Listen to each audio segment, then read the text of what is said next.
مرحبا بكم. شوفوا هنايا البرلمانية الفرنسية اللي كيفاش بهدلت رئيس الوزراء الفرنسي. اسمعوا، لما يكون الشرف والضمير كاينين، مش مهم انك تكون مسلم، مهم تكون عندك ضمير فقط. خلوكم مع الفيديو. Il n'y a pas de Palestiniens car il n'y a pas de peuple palestinien.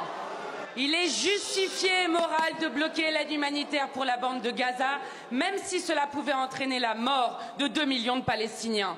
Je veux un État juif qui comprenne la Jordanie, le Liban et certaines parties de l'Égypte, de la Syrie, de l'Irak et de l'Arabie saoudite. Toutes ces phrases ont été prononcées par le ministre des Finances israélien, Smotrich. Celui qui se décrit lui-même comme un fasciste homophobe. Et le 13 novembre, l'invité spécial d'un gala destiné, je cite, à mobiliser les forces francophones sionistes au service de la puissance et de l'histoire d'Israël.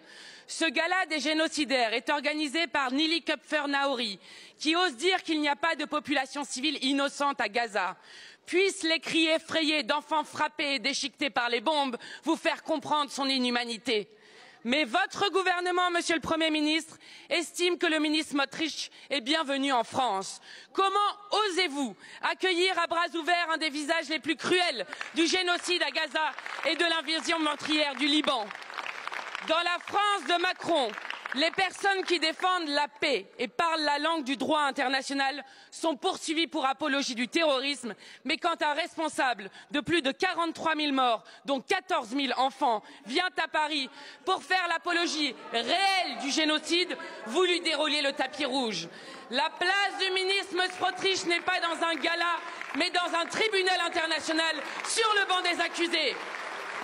Monsieur le Premier ministre, ne voyez-vous pas que la France se déshonore à autoriser ce sinistre personnage à célébrer ici son œuvre de mort? Puisqu'il vous faut poser des actes, commencez au moins par interdire aux génocidaires de parader à ce gala de la honte.